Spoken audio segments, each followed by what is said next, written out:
बोलिए भारत माता की। हाँ, आज कौन सा दिन है? शनिवार। और शनिवार को हम लोग प्रत्येक शनिवार को शाला सुरक्षा के अंतर्गत कुछ ना कुछ जानकारी देते हैं। तो पिछले शनिवार को क्या बताया थे, कोई बता सकते हैं?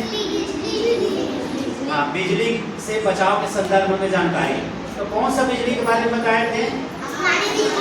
आसमानी बिजली। तो वेरी गुड। तो आज आप लोगों को ब्लैक बोर्ड में देखकर आप पता ही चल गया होगा क्या के बारे में जानकारी देने वाले हैं? सांप। Very good.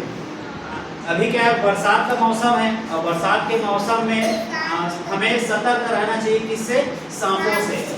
प्रत्येक घर में आजकल सांप निकलता है, बिच्छू निकलता है ना।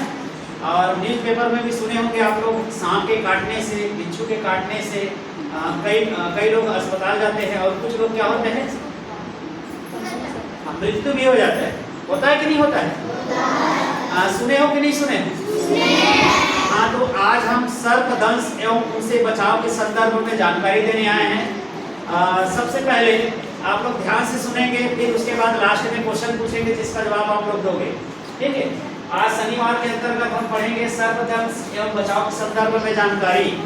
तो मैं सर्पदंश से बचाव के उपाय के बारे में कुछ जानकारी दे रहा हूँ। सबसे पहले घर और आसपास का साफ सफाई रखना चाहिए। घर और आसपास का सफाई इसलिए रखना चाहिए क्योंकि बरसात का दिन है। तो बरसात के दिनों में क्या होता है, बिच्छू या सांप उसी कचड़े वाले स्थान में जाकर अपना निवास स्थान बना लेता है ना।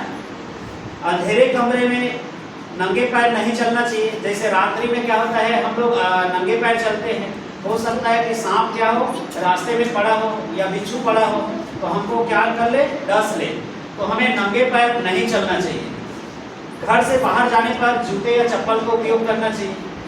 जब भी घर से बाहर जा रहे हो तो नंगे पैर नहीं जाना है, जूता या चप्पल का उपयोग करना है। और विशेष सावधानी ये रखना है, आप लोगों का जो स्कूल वाला जूता है ना, बिना जांचे टटोले नहीं पहनना है, क्योंकि सांप उसी को अपना घर बना सकता है। बना सकता है कि नहीं? जूता जो बाहर में रखा है साफ करना चाहिए, क्योंकि उसके अंदर छोटे-छोटे कीड़े रहते हैं, बिच्छू अक्सर रहते हैं ना। तो ये बात अच्छे से दिमाग में रख लो, कभी भी आप जूता पहन रहे हो अच्छे से उसको झड़ा लो, उसके बाद ही पहनना है। समझ में आ गया? जूता के अंदर भी हो सकता है, इसलिए पहले साफ करो, उसके बाद ही पैर में रखना है। नहीं कि जाते जाते पैर को जूता में घुसाना है। हो सकता है कि सांप अंदर में हो और आपको काट ले। ठीक है।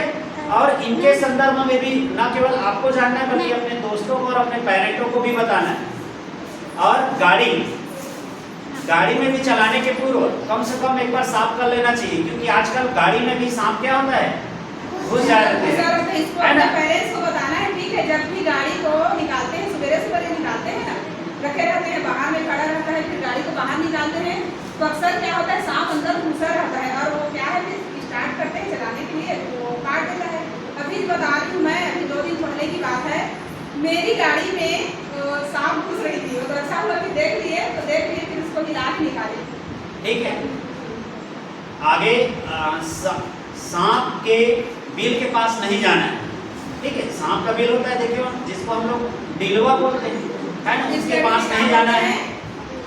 छत्तीसगढ़ी में डिलवा बोलते हैं ना, हाँ, तो उसके पास नहीं जाना चाहिए।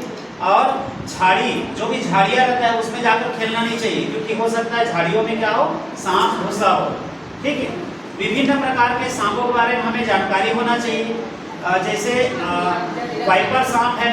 वाइपर क्या है, जहरीला सांप है। तो ये क्या होता है, गन्ना के खेत में रहता है।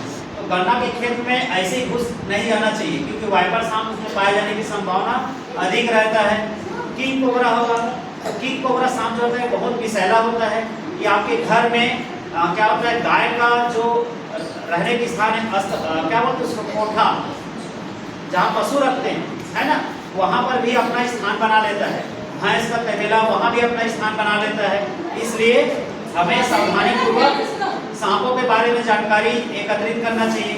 करे सांप ये भी क्या है, विषैला है। ये क्या है, बिल या गड्ढे में रहता है। तो देखिए, जब हमको सांप काट ले तो काटने के बाद हमको सांप कौन सा काटा है ये भी ध्यान रखना है, इसलिए उसके पूर्व हमें सांपों के बारे में जानकारी होना चाहिए, क्योंकि आप डॉक्टर के पास जाओगे तो आपसे पूछेंगे कौन सा सांप काटा है। जैसे आप बताओगे डॉक्टर को कि मुझे अमुक सांप ने काटा है, उसके बाद आप डॉक्टर क्या करेगा, तुरंत सही दवाई देकर इलाज करना प्रारंभ करेगा। और सांपों के बारे में जानकारी नहीं होगा तो इलाज क्या हो सकता है, थोड़ा सा लेट हो सकता है। ठीक है, हाँ, इसके बाद निशा मैम आएगी और आप लोगों को आगे की जानकारी देंगे, तो चलिए ध्यान से सुनेंगे। देखिए आप लोग ध्यान से सुनिए, जो भी हम लोग हर सैटरडे को जो अच्छी अच्छी जानकारियाँ देते हैं ना, वो सब तुम लोग की ज़रूरतें हैं और मतलब फायदेमंद है। तो आप लोग यहाँ सुनोगे स्कूल में, तो इसको जाके अपने घर में आस पड़ोस बहुत सारे लोगों की जिंदगियाँ बचा सकते हो। जैसे पिछले बार हमने क्या जानकारी दी थी, बिल्ली गिरने से बचाव के बारे में बताए थे, है ना। तो अब ये सर्पदंश वाला बता रहे हैं, तो ये सारी चीज़ें तुम लोग ध्यान से सुनो, है ना, इधर उधर नहीं करना है। देखो कैसे बैठे हो, अच्छे से सुनो बेटा, जानकारी होना बहुत जरूरी है। अगर गलती से, है ना, किसी को सर्प काट लेता है तो उस समय हमें क्या क्या करना चाहिए उसको सुनो। सर्प काट लेता है तो हमको सबसे पहले क्या करना है, उनके मन को शांत रखना है। उनको वो हड़बड़ाए, अगर इधर उधर बेचैन में क्या होता है जनरली, अगर सर्प काट दिया मतलब टेंशन में आ जाते हैं, है ना, कि सर्प काट दिया मतलब अब मैं मर जाऊंगा या मर जाऊंगी, ऐसे आ जाता है माइंड में। तो उसके मन को क्या करना है, हमको शांत रखना है, बेचैन नहीं करना है। और जो सर्प काटा है उसके जस्ट ऊपरी हिस्से, जैसे सर्प नीचे वहाँ काटा है, तो उसके ऊपरी हिस्से को क्या करना है, हमको किसी चीज़ से रस्सी या किसी कपड़े से टाइट बांध देना है। क्यों बांध देना है ना, ऊपर नीचे दोनों को क्यों बांध देना है, इसका जहर जो है फैले ना, वहीं तक स्थिर रहे। उसके बाद हमको क्या करना है, तुरंत हाँ 108 या 112 को हमको क्या करना है, पुलिस को कॉल करना है। और कॉल करके सबसे पहले फर्स्ट हमको क्या करना है, स्वास्थ्य परामर्श केंद्र में लेके जाना है। इधर उधर नहीं भटकना है। जनरली क्या करते हैं, भटकने झाड़ने इस चक्कर में आ जाते हैं हम लोग, तो इसमें समय ना गंवा के क्या करना है, तुरंत 108 या 112 को कॉल करना है और नज़दीक के जो अस्पताल है वहाँ हमको ले करके जाना है और इलाज कराना है। ठीक है, अब इसके आगे की जानकारी आपको सरस्वती मैडम देंगी। जैसे कि आप सबको निशा मैडम ने बताया कि जैसे सांप काट लेता है तो कुछ सावधानी बरतना है। पहला तो ये कि जिस स्थान पे जैसे यहाँ पे सांप काट लिया है तो यहाँ और यहाँ ऊपर भी और नीचे भी रस्सी बांधना है या कपड़ा बांधना है टाइट, है ना। और इतना भी टाइट नहीं बांधना है कि वहाँ पे उंगली ना घुस सके, एकदम टाइट नहीं बांधना है, ठीक है, बस जहर न फैले इस प्रकार बांधना है। उसके पश्चात हमको स्वास्थ्य केंद्र ले जाना है। जब तक ले जाने की व्यवस्था नहीं हो जाती है तब तक हमें मरीज को एकदम उसको शांत रखना है, चिड़चिड़ा होने नहीं देना है, न ही उसको ज़्यादा बात करने देना है, ठीक है, बात करने के लिए उसको नहीं देना है। और उसकी तसल्ली के लिए उसको दर्द निवारक टेबलेट भी खिला सकते हैं, ताकि उनको ये रहे कि मुझे दर्द घरेलू उपचार भी करा सकते हैं। ये घरेलू उपचार है। और दूसरी चीज़ है, उसको ना साइकिल चलाने दिया जाना चाहिए किसी भी रोगी को। कभी कभी ऐसा होता है कि क्या बोलते हैं, घर में कोई नहीं है, सुविधा नहीं है, तो वो स्वयं चलाते हुए चला जाता है साइकिल, तो साइकिल चलाने नहीं देना है, मोटरसाइकिल चलाने नहीं देना है, उसको शांत रखना है। और तीसरा व्यायाम, जब भी किसी व्यक्ति रोगी को सांप काट ले तो उसको सोने नहीं देना है। क्या करना है, सोने नहीं देना है। एक बार सोया मतलब उसका दिमाग शांत हो जाएगा, है ना, तो सोने नहीं देना है, उससे बात करते रहना है, तसल्ली देते रहना है कि अभी कुछ नहीं होगा, हम थोड़ी देर में पहुंच जाएंगे करके। और उसके पश्चात हमको हॉस्पिटल ले जाना चाहिए। वहाँ पर रिस्क को नाकाम करने वाला का टीका जो है सरकारी हॉस्पिटल में क्या रहता है जी, उपलब्ध रहता है ना।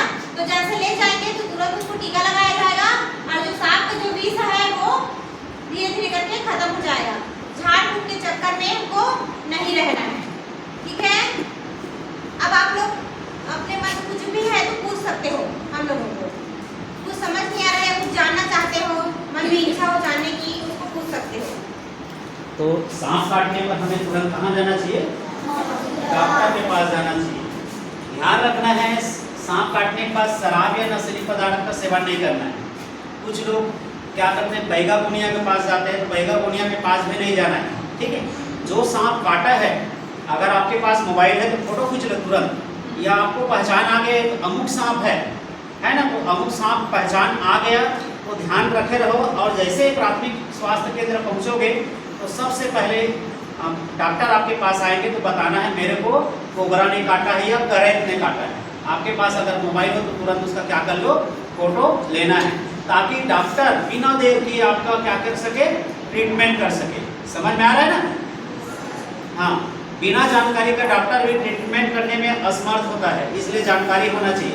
इसलिए मैं बताया ना, उस जानकारी हमको सांपों के बारे में भी होना चाहिए, कौन क्या सांप है, कौन क्या सांप है, हमको मालूम होना चाहिए। और स्वास्थ्य केंद्र में जाने के लिए कौन से नंबर बताए हैं, टोल फ्री नंबर 108 और 112 112 108 में या 112 में आप कॉल ये कर नंबर सकते हैं। सभी को जानकारी